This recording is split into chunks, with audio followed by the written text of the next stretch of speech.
God questions. And we all have questions, don't we, that we'd love to ask God. I've made that statement before, and I'm sure you've had. Boy, I'd really like to know. I'd like to ask God, and one day if I get a chance.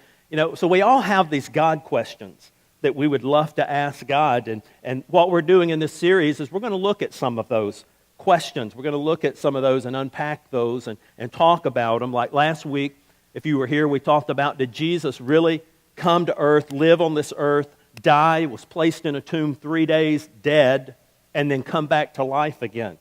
And we talked about that, and we looked at the actual evidence and witnesses that validate Jesus Christ's resurrection. So we're looking at some of these questions. And so often when we have these questions about God, especially church people, we offer the old company line, and we'll ask a tough question about God, and we'll say, well, you just got to believe. You just got to have faith. You got to trust. And that's true for a lot of things. There are a lot of questions that we will never get answers to on this earth. That one day when we stand before God, then if it's still important to us, then we can ask God that question. But there are some questions that we just kind of flip off and just say, you just got to have faith, you got to believe, you got to trust. There are some questions that have answers, and they actually have evidence, and there's reasons for what we believe. And so that's what we're talking about in this series. And last week we talked about, was Jesus' resurrection, was it real? Did he really come back to life again? And the question that I want to deal with today, and this may seem a little strange, but I want to deal with this question: is God real? I mean, is he actually real? Is there really a God? And if so, how do we know that? And what evidence is there to support that there really is a God? I mean, is he just a concept? Is God just an idea? Was he just a mythological figure that everybody's just believed in, so we'll all act right and do right and all walk, straight line and all of this? Is God really real? And if he's real, how can we know that? I was reminded of a Sunday school teacher, and she was talking to her class of preschoolers, and she asked them, she said, how many of you know where God lives? And this boy shot his hand up immediately, and she's like, ooh, ooh, ooh, ooh. And so she called on him. She said, okay, where does God live? And he said, well, God lives in my bathroom. And she said, well, son, why would you say God lives in your bathroom? He said, because every morning my dad pounds on the door and says, good Lord, are you still in there? So a lot of people, they believe in God, and we want to know about God. He doesn't live in the bathroom, by the way. But the real question is God real? Is God real? This is the greatest question that we could ask and answer today. Because if the answer to this question is no, or if the answer to this question is, well, I'm not sure, maybe kind of iffy, we're kind of uncertain. If the answer to this question is no, or the answer to this question, if we're uncertain about it, then there's really no need in us talking about any of these other questions. There's really no need in us even meeting. We could just kind of dismiss and all go our separate ways. But we all wonder about God, don't we? From time to time. It's the nature of our faith. And that's what I want to look at first this morning. There's a scripture in Hebrews chapter 11 and verse 1. And the writer says this. He says, faith shows the reality of what we hope for. It is the evidence of things we cannot see. And I'd like to really focus on this last part of this verse. It is the evidence. What that tells me is that there is evidence. There's reasons to our faith. There's some things that we can't see, we have to believe for, but there are some things that we can have evidence of our faith, what we actually believe. Evidence of things that we can't see. And though we actually and physically can't see God, we certainly can see the evidence of God, and it's all around us. And besides, if we could see God, we wouldn't need faith, would we? But when you stop and think about it, in reality, our entire lives are built around faith. Around faith. We put money in the stock market in faith that it's going to grow interest and pay off big for retirement, and we put it in faith that we won't get burned when we invest this money in the stock market. We join a company or a new business, and we join them in faith, believing that this company is going to actually make a profit and be able to pay us every week or every month or however you get paid. We get married in faith that we're going to live happily ever after. Even hunting and fishing, require faith. It requires a great deal of faith on my part. But even hunting and fishing, we have faith that if we drop that hook in the water, that some fish is going to come swimming along and going to bite the hook or take the bait. Or if we go out in the woods, we have faith that we're going to get out there and this big 11-beard, 45-pound turkey. I don't know anything about him, but that's a big one. And he's going to walk out in our sights, and we're going to be able to nail him. We do that in faith. That's basically what it is. It's all hinges on faith. Faith plays a big part in our life, but it doesn't mean that we blindly place our faith in these things. Because if we invest in the stock market, we're usually careful and examine the prospectus and all of that before we invest. If we're going to accept a job, we usually research the company and we base it off an interview maybe with a boss or human resources or someone. We get married only after we've dated and we've gone through the engagement, we've met our spouse's family, their parents. In hunting and fishing, we usually prepare, go at the right time, use the right equipment, find the right spots. You see, faith plays a major role in our lives, but faith has its reasons, and faith has evidence. Let's look at some of the evidence this morning about the question, is God real? I want to give you 3 things this morning, and the first one is this.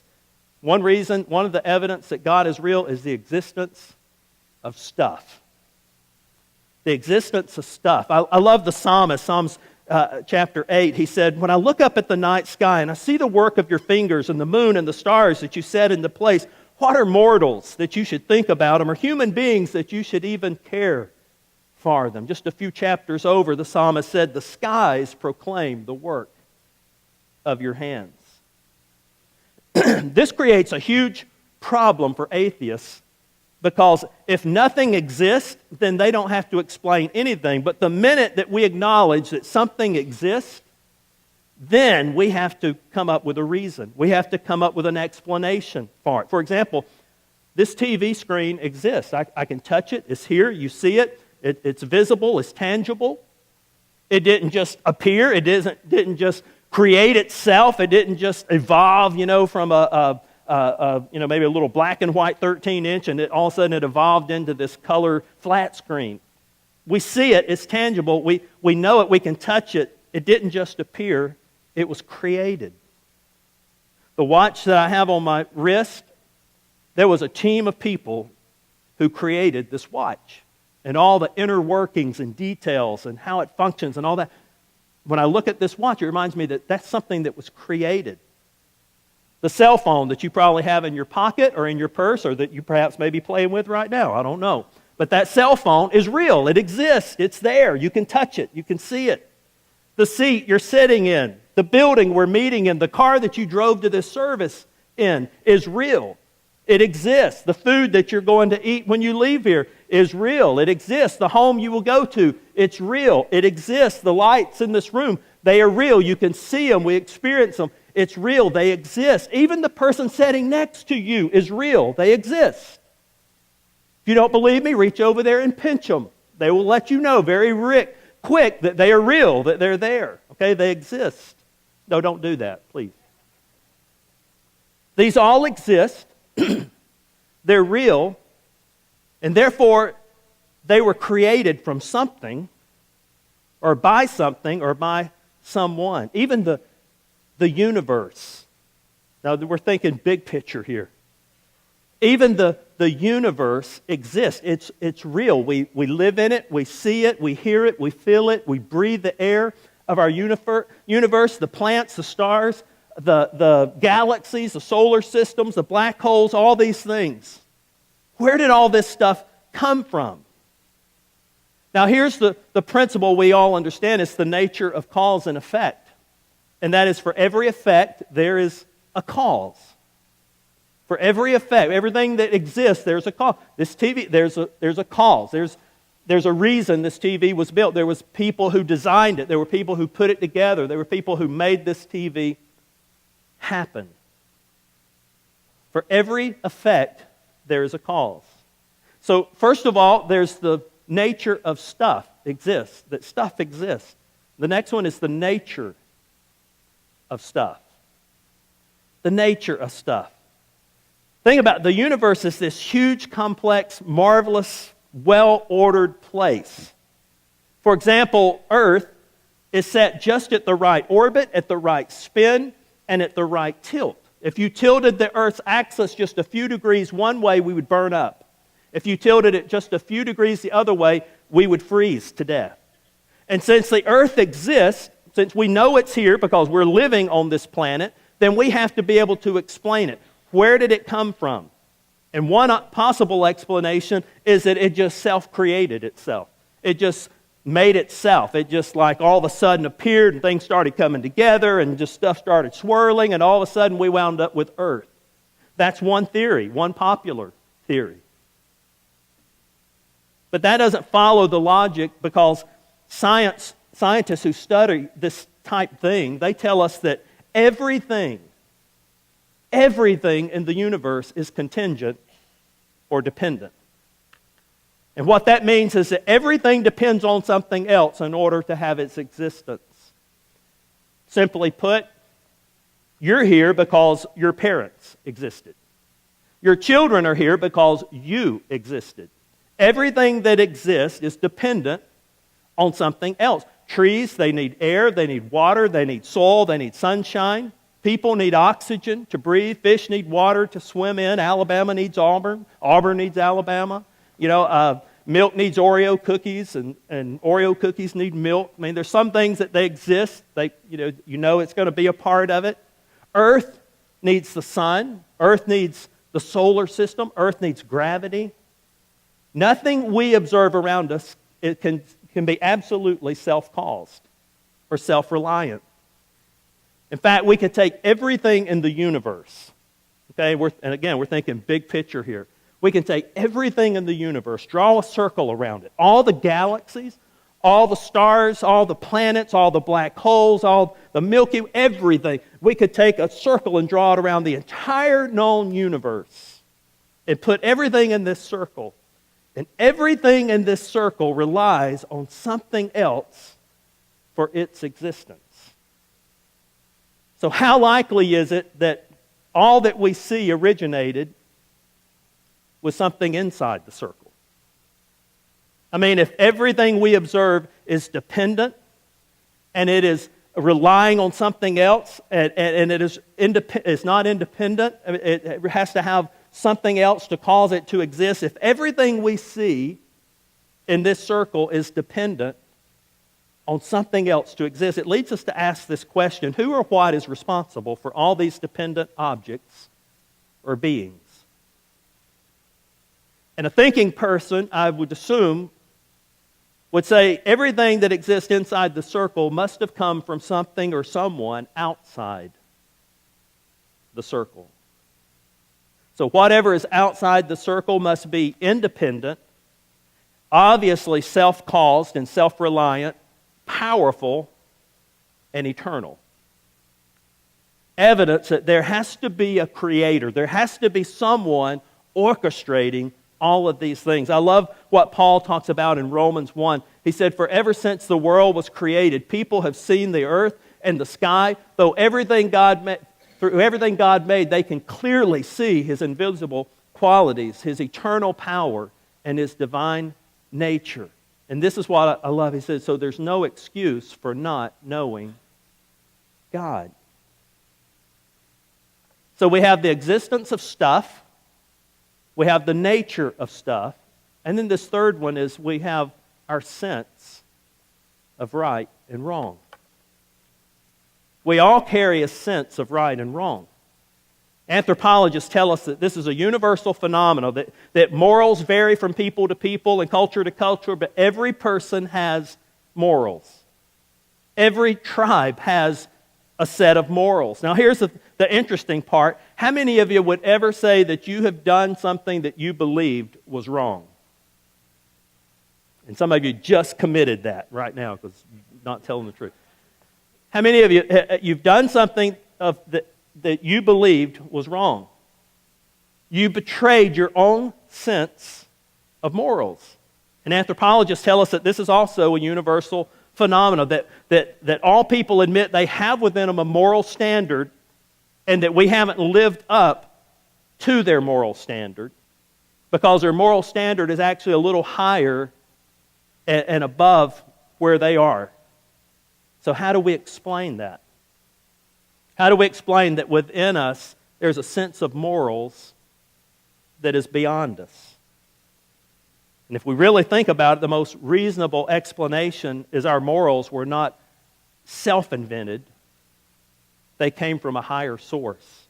Again, we look at the words of Paul in Romans. He said, even when the Gentiles, those who were far from God, he said, even when the Gentiles who do not have God's written law instinctively follow what the law says, they show that in their hearts they know right from wrong. They demonstrate that God's law is written within them, for their own consciousness either accuses them or will tell them that what they're doing is right.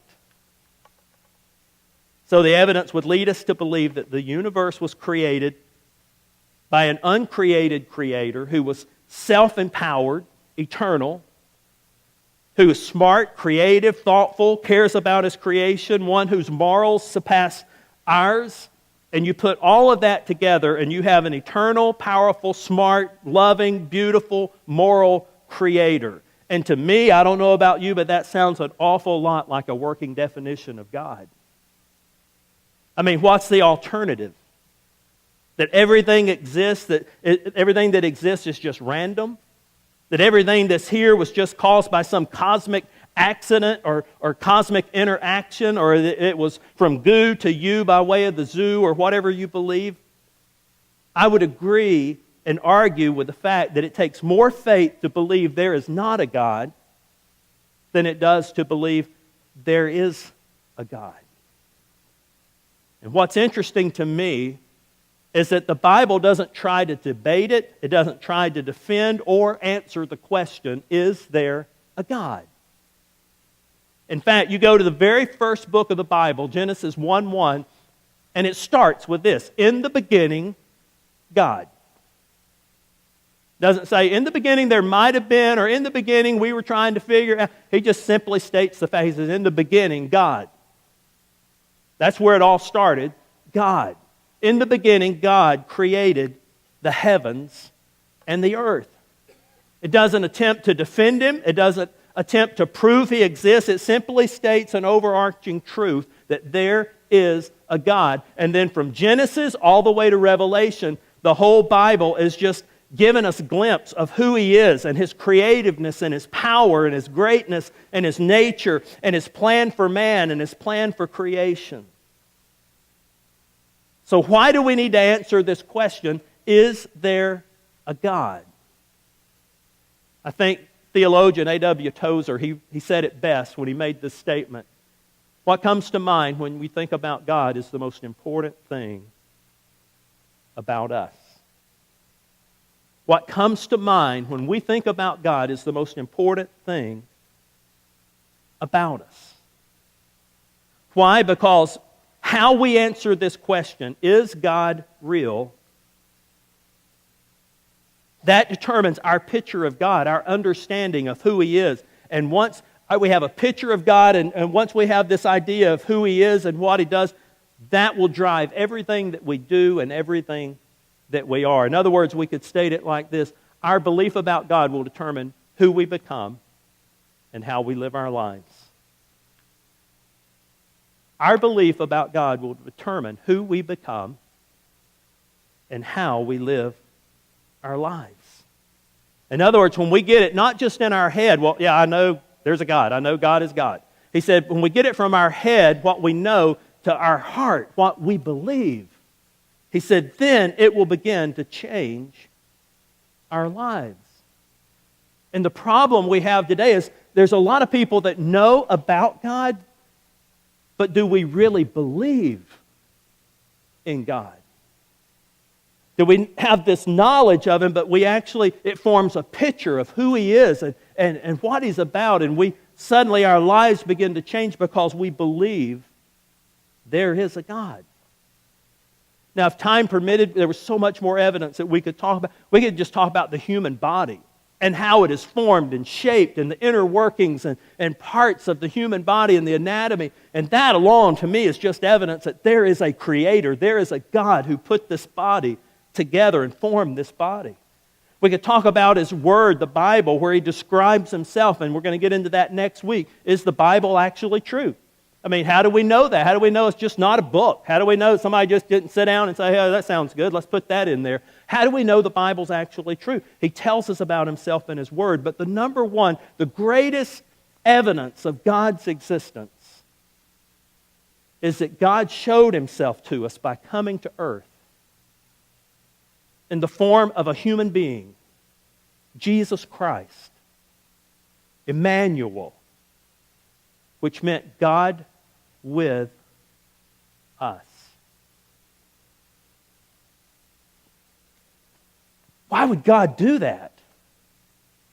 Why would the eternal, all-power, all-creating God who, He did it all, why would He take on the form of a human being and come to this planet to reveal Himself to us?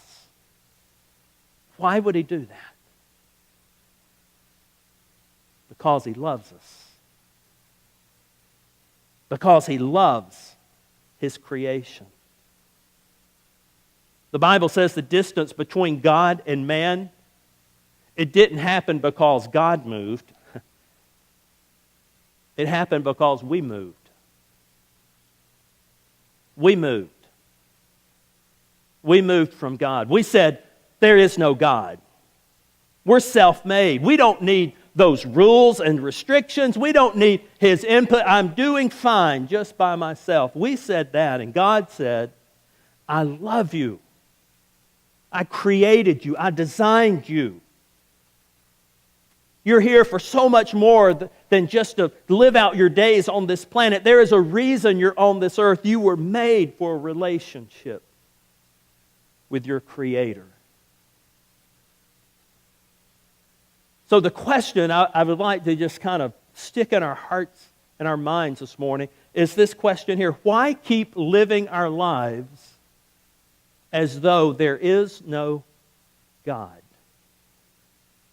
Now, I know you're going, oh, hey, wait a minute now. Wait, but we're good church people. We've been in church all of our life. We live in the South. We're in the Bible Belt. Now, you won't ever hear us say there is no God. Maybe we would never say it, but how many have heard the old expression, actions speak louder than words? We live our lives as though we're in control, and all we have is this life, this moment, this time. We add God like it's an add-on or an option to our already overcrowded, busy lives. And what we're doing, in essence, is saying there is no God. Or will we actually order our lives around the reality that God is real? And that He loves us, and He has a purpose for us, and He wants a relationship with us. You see, two things are needed if we're going to have a relationship with this God, this Creator. And the first one is that we believe. We believe. We believe He exists. We believe that He is who He says He is, and that He can do what He says He can do. And the second thing is we believe and we receive.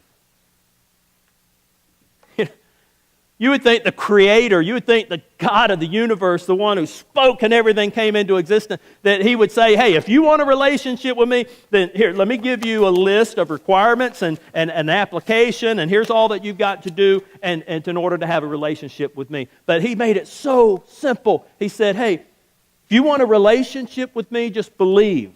Believe that I am who I am, and I can do what I said I could do, and then receive. Receive my love. Receive my forgiveness. Receive the leadership that I want to bring into your life.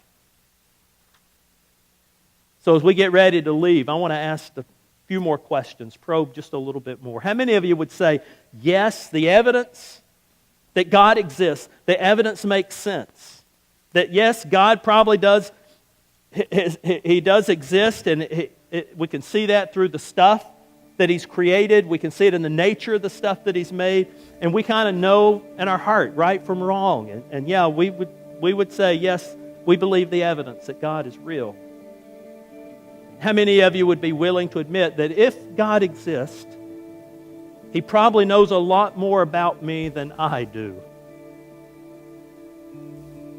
And He would probably undoubtedly be better at directing my life than I am. So what would keep you from inviting this God, this very real God? What would keep you from inviting Him to direct your life? Maybe pride. I'm self-made. I don't need help. Maybe it's fear. Maybe it's just the idea of just being out of control. Yeah, I want to turn my whole life over to this God. I don't feel like I'm in control anymore. But I think the bottom line comes down to it's just trust. It's just trust. I think the pivotal issue is not, is God real? The question is, can I trust God? Because if I can, then it just makes logical sense that I would invite Him in to direct my life, to be my Lord, to be my leader, to know that the Creator has a plan for me. He has a purpose for His creation. Bottom line, just to know I really matter to God. So will you trust Him to be your Lord? And if you haven't done so, I would encourage you to trust Him. Trust Him to be your Lord and your leader. If you've already done that, you say, well, I've already trusted. I believe there's a God, and I've already trusted in Him. Well, what areas of your life do you need to give to Him? What parts of your life, what issues in your life do you need to just say, God, here, I've been kind of holding back. God, I want to give it all. This is a question we all have to answer. Is God real, and what do I do with that? And for those who have trusted God, when you settle that question, yes, God is real.